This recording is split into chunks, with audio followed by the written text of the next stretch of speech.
Hi everyone, this is Dr. Pan with my latest talk entitled Follow Your Heart. Follow Your Heart. And I start off by the famous song called My Way, which of course Frank Sinatra made super famous. But actually I found out that it was Paul Anka who wrote it. And he apparently wrote it for Frank Sinatra. He had him in mind, so they were great friends. Beautiful song. I did it my way. The title of my article and talk is Follow Your Heart, because they go in tandem. Let me explain. Alright, so a bit of background on Dr. Pan, me. I was born on the river Nile in Africa to Hellene, that is Greek parents, and also Pharaonic ancestry from the ancient pharaohs, Jewish, Byzantine, Parthian, Syro-Phoenician. My parents, both sides of the border, had all these nations within them. My mom's side were from the island of Lesbos, on my father's side partly from Limnos. Those are Greek islands, Hellas, Hellene islands. We call them Hellene, not Greek. We call ourselves Hellenes. We call our country Hellas. We do not call ourselves Greeks, neither do we call our country Greece. We're Hellenes, and our country is Hellas. Alright. I also have my parents, great-great-great-great-great-grandparents also hailed from the Byzantium Empire and then the Parthian Empire. So I'm partly an authentic lesbian. I love you gay ladies. I'm not really gay, but you took the name from us. Not that it matters. The name lesbian was chosen because one of the most famous of the ancient Hellene Greek lesbians, by the name of Sappho, S-A-P-H-O, Sappho, was a poet of note from our island, Lesbos, where my mom was born. So listen, I love you all so much. Okay, it's for laughs that I mention that. I enjoy humor. It keeps us young and healthy. So my great grandfather, his name was Nicholas Kouvaras, who hailed from the island of Limnos, Hellas, Greece, fought alongside the renowned British General Gordon. General Gordon of Khartoum. They even made a movie of that called Khartoum millions of years ago. I actually saw the movie when I was about 10. Anyway, so my great-great-grandfather, Nicholas Kouvaras, fought alongside British General Gordon against the Muslims. The Muslim leader, the Mahdi, they called him, in Khartoum, Sudan in those days. The British back then called the Muslim people Muslimen. Anyway, my grandfather, along with 7 other Hellene Greek warriors, were sent back to Hellas, Greece, by General Gordon shortly before his demise. Otherwise, there would be no Dr. Pan. So thank you, General Gordon. You saved one of my ancestors, my great-grandfather, on my father's side.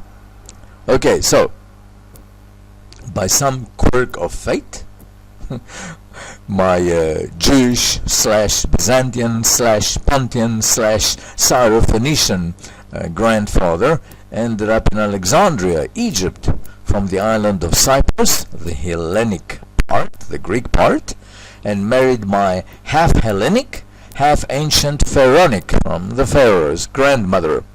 And at some point they moved to Khartoum, Sudan, where my other great-grandfather, as I said, fought alongside British General Gordon. So life did a bit of a full circle there, didn't it? How often life does that. So when people ask me what my lineage is, they're in for a bit of a history lesson. For laughs, I often reply, well, actually, I'm an authentic lesbian. So pregnant pause there, and we take it from there amongst, uncertain looks and nervous laughter. People who meet me for the first time. Anyway, from the time my daughters were in the womb, the last two I took out of the womb with my own hands in a home birth. What an unparalleled thrill, let me tell you. I would talk to my 6 magnificent daughters, and yes, they're all from one wonderful wife. She's passed on now, but anyway, and I would whisper to them, even, while they were still in the womb, follow your heart, follow your heart. Or, as Paul Anka would say, do it your way. And, dare I say, they're doing just that. No. Now, why follow our heart? Well, if you go to the resource box, the YouTube resource box, you'll see they wrote a whole book on that called the Dracula virus, etc. All the URLs are there, and an excerpt is there. Now here's a snippet from it. My friends, there is no possibility of happiness unless we are our authentic selves, that is, following our own hearts. We have to shed the masks we wear and let the real us, the authentic us, shine through. A dysfunctional person is one who is not their authentic self. They're like a dreamer walking as if lost in a desert of their own making. So if we want to be happy, we have to stop acting, stop masquerading. We have to listen to our intuition and let it be our final guide. The best definition I ever encountered regarding a cancer cell is, and I quote, a cancer cell is a cell that is not itself. Yeah, we have to be our authentic selves. This is an understanding of epic proportions, my friends. Why? Well, it holds the answer to all of humanity's problems. All of humanity's nightmarish problems arise out of our fetish to hide our authentic selves behind the myriad masks, thus suppressing the expression of our divine and authentic selves. This, my friends, and you'll only hear this from me, is the #1 killer on the planet. Stress. I should say, this hiding of our authentic selves is the creator of the #1 killer on the planet. Stress. You'll hear from experts, oh, our food is poisoned, our water is poisoned, our atmosphere is poisoned. And yes, that is very, very true. I'm a holistic nutritionist by profession myself. But that's not what really kills us. What gives us the 10,000 odd chronic degenerative diseases? No. The #1 reason for the 10,000 chronic degenerative diseases is the #1 killer on the planet, stress. And that is generated by masquerading, by the donning on of masks by ourselves, suppressing the expression of our authentic selves. Okay? Make no mistake. And of course I'm talking about individuals acting in accordance with God-force love, not psychopaths, thieves, and the myriad other dysfunctional personalities. Note very well, though, my friends, that these dysfunctional individuals may very well have become who they are as a direct result of not expressing their original, baby, divine, authentic selves. Okay? Now, stress has been identified by science, of course, without doubt, as a key cause of most chronic degenerative diseases. What a phrase. Chronic degenerative diseases. In Greek we call them simply ekphilistikes asthenias. In Hellene, not Greek, sorry. Ekphilistikes asthenias. Chronic degenerative diseases. Whether these diseases be mental or physiological in nature, stress has been identified by science as the key cause. But what is the ultimate cause of stress? Now there's a huge silence on the matter. You'll probably hear this only from me. Please, I'm not talking about the fact that noise generates stress, that an empty pocket generates stress, that a divorce generates stress, that a terminal illness generates stress, etc., ad infinitum. Of course they do. No. There's another huge underlying canker that is the cause of innumerable and insufferable stress, and that arises when, for whatever reason, we're forced or pressured to quell, diminish, or entirely obliterate our authentic, divine, or God-force selves. God-force love selves. That's why. As I mentioned earlier, I do have a PhD in holistic nutrition. I've been to hell and back numerous times, but I've also been to paradise and back numerous times. In the information box in the YouTube, you'll see the brief bio of me, etc. Check out also my video and text of the day I was sentenced to death by firing squad in the desert of Ovambaland in the then Southwest Africa. It is now known as Namibia. Yeah, that is a wonderful story. Alright, I'm going to quote Albert Einstein now. Reality is an illusion, albeit a very persistent one. A human being is part of a whole called by us universe, a part limited in time and space. He experiences himself or herself, his or her thoughts and feelings, as something separated from the rest, a kind of optical delusion of our consciousness. This delusion is a kind of prison for us, restricting us to our personal desires and to affection for a few persons nearest to us. Our task, I'm continuing with Einstein, I'll tell you when I stop quoting him, our task must be to free ourselves from this prison by widening our circle of compassion to embrace all living creatures, every mommy, every daddy, this is me speaking now, every child, every sister, every brother, back to Einstein, and the whole of nature in its beauty. Nobody is able to achieve this completely, but the thriving for such achievement is in itself a part of the liberation and a foundation for inner security. End quote by our Albert Einstein. The various quantum sciences like the placebo effect, psychoneuroimmunology, epigenetics, holographic science, etc. have all corroborated this powerful and ancient wisdom. See the science URLs in the information box of the YouTube, my friends.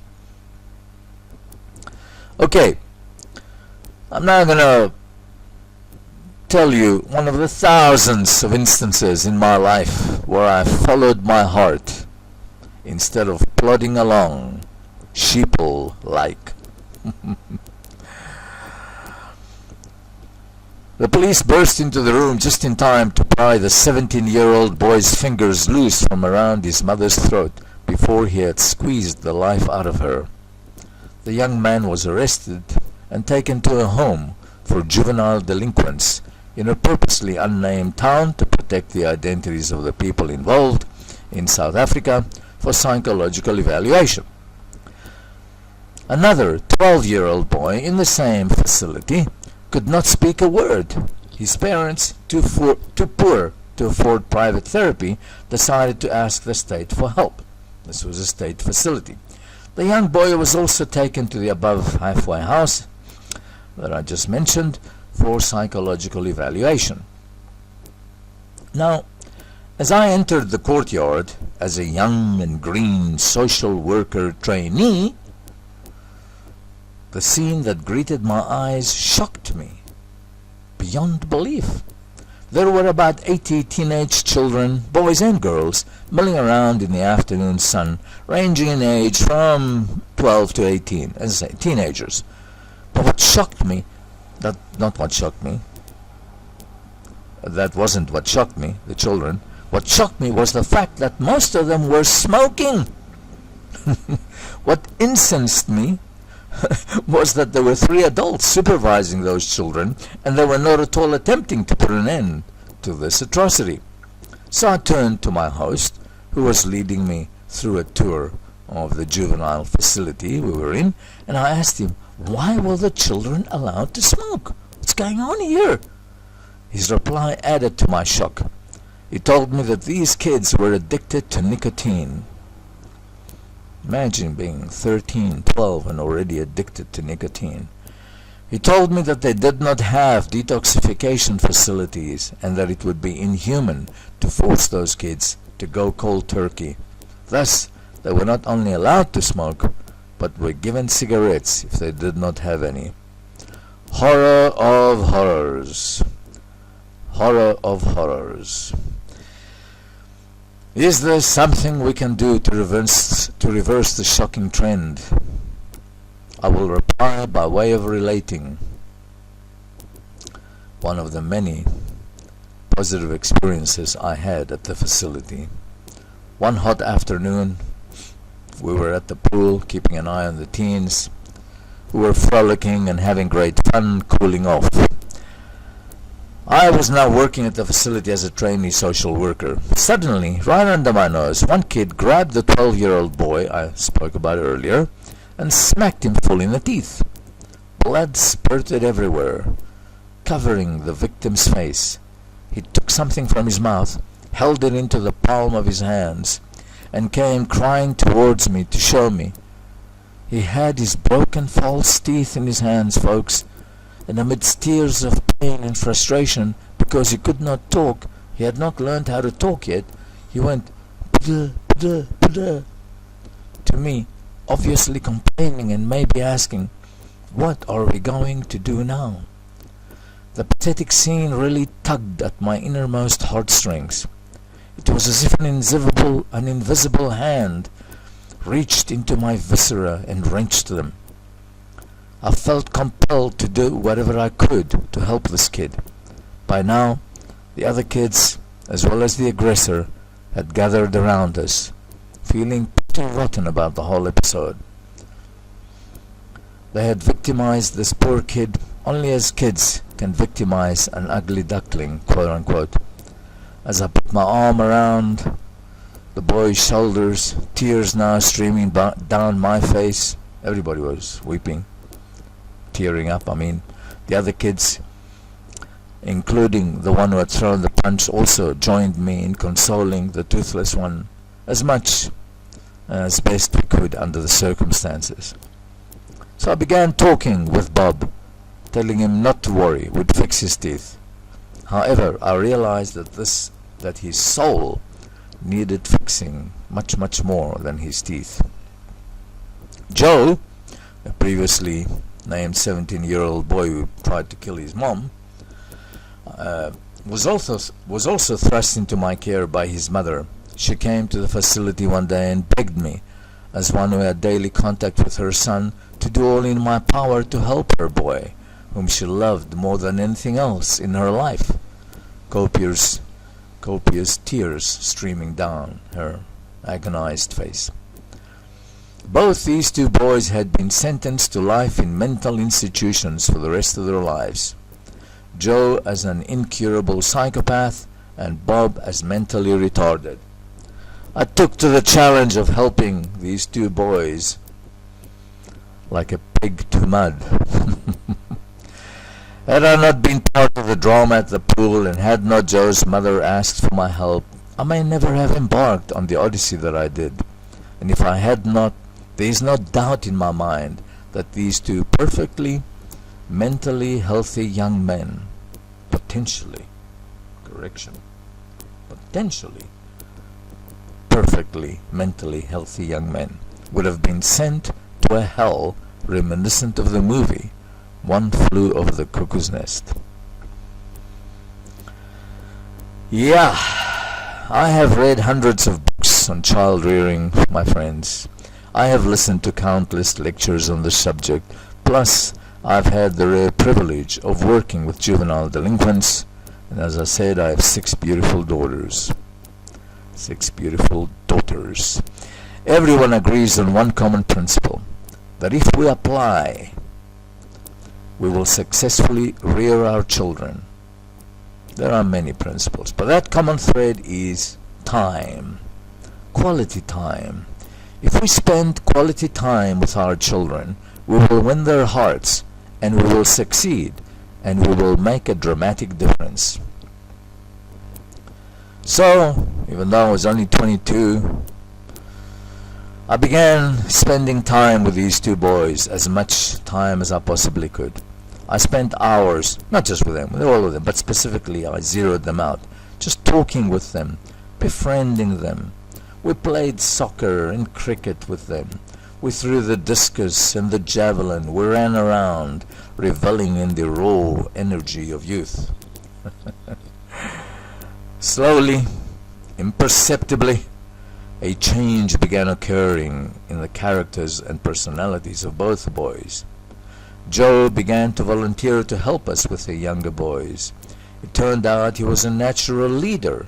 We appointed him as prefect, or monitor, as we would say in the US. And Bob began to speak almost overnight, the other boy, the 12-year-old boy. And in a few weeks he was fluent in both the official languages of South Africa at the time, which were English and Afrikaans, which is a derivative of the Dutch. This was, of course, decades before the dismantling of apartheid. The resident shrinks were stunned at the positive metamorphosis in the mental well-being of the two boys.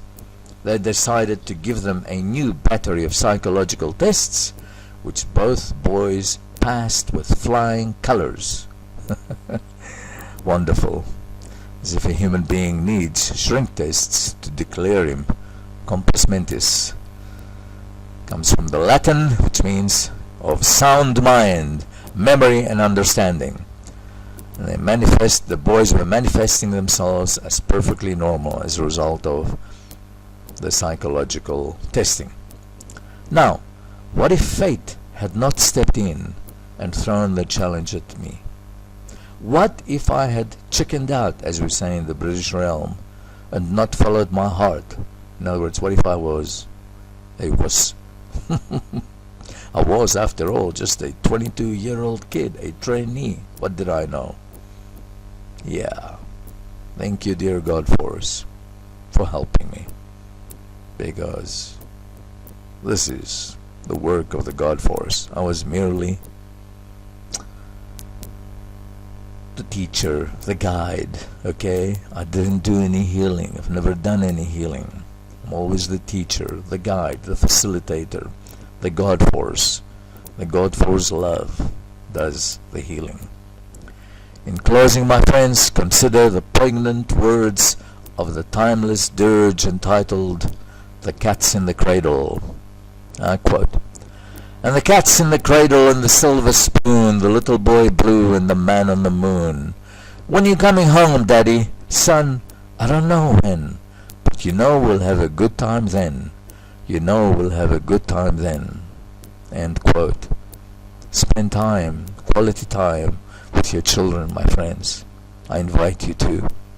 I invite you to tell them to follow their heart, and teach them to follow their God-force love heart, not the insane, warlike heart that is so rampant on the planet right now. My friends, till next time, this is Dr. Pan. I love you all endlessly.